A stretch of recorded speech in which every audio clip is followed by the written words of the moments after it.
regulations, and that allowed the project to go forward.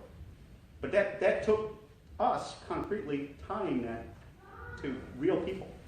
I think your $1 billion overrun, I think it impacted the choice program.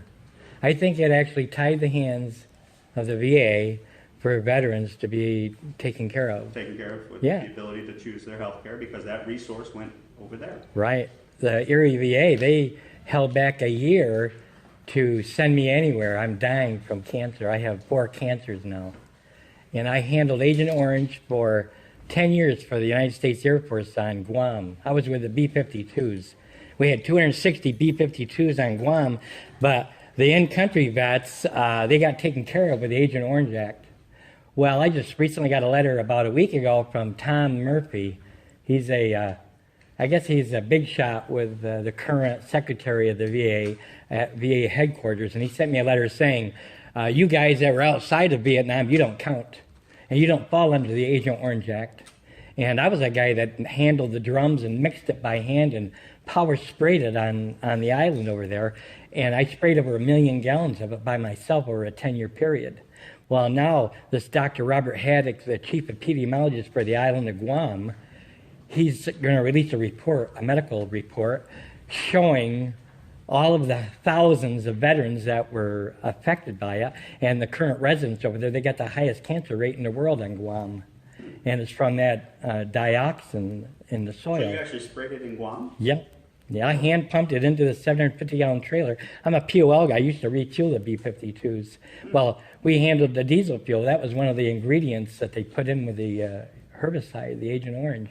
So would you load the B-52s and then they would deliver it to Vietnam, or would they actually spray it in Guam? Well, the B-52s didn't do it. No, I was hand spraying it. But we had drums that we would load up in C-124s and 130s, and they flew it into Vietnam, into Da Nang, and into Thailand, into U Dorn and U Dapao, and they were using it all. They were using it all over there, but they got away with having to have records of it because they had it as maintenance, ground maintenance, and they only had to keep the records 2 years.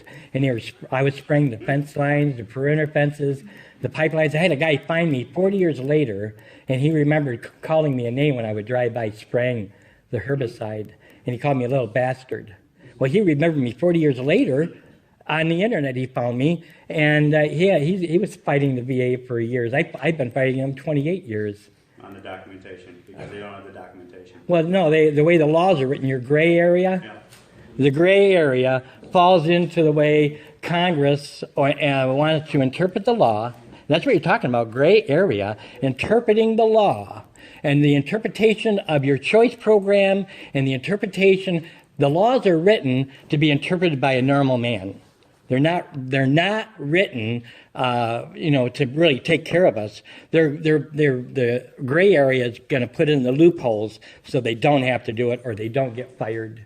Like you were suggesting, the VA employees that go out there and abuse a vet, or they don't take care of that, or me up here at the Erie VA, Dr. Dermis left surgical instruments in my rectum.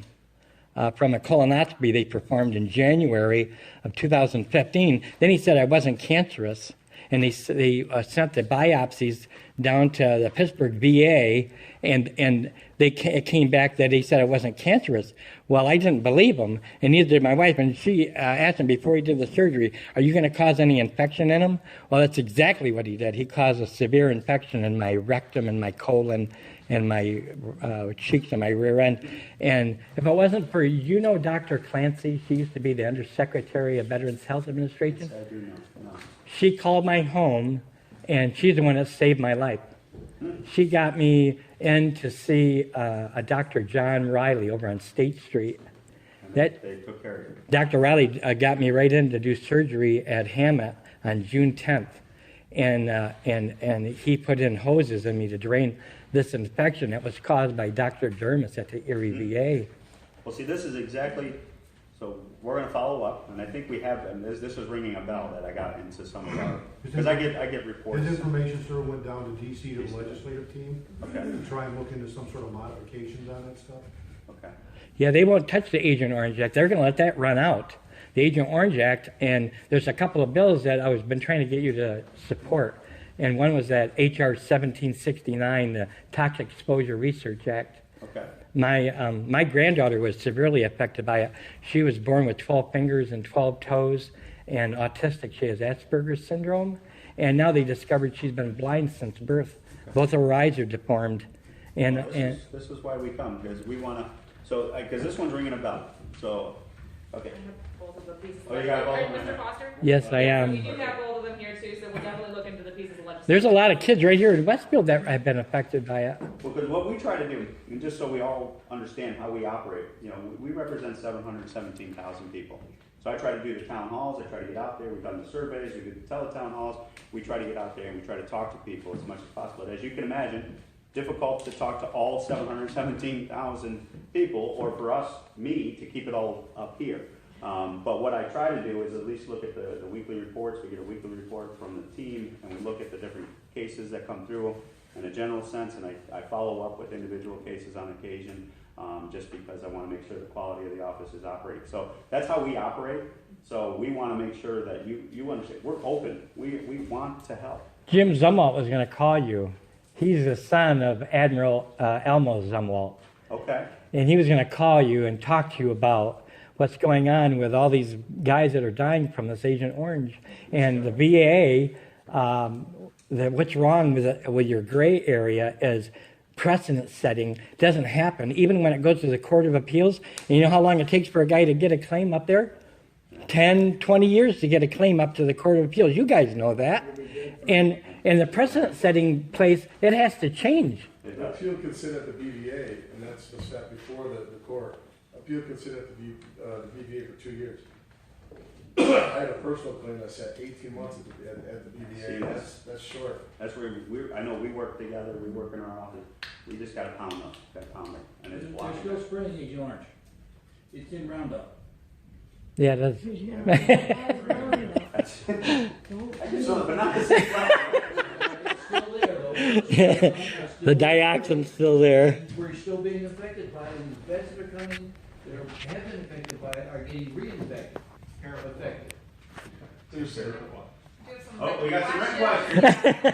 We can follow the rules. Okay, so asked, generally, I think we've kind of already covered this, but just in case you have any follow-ups.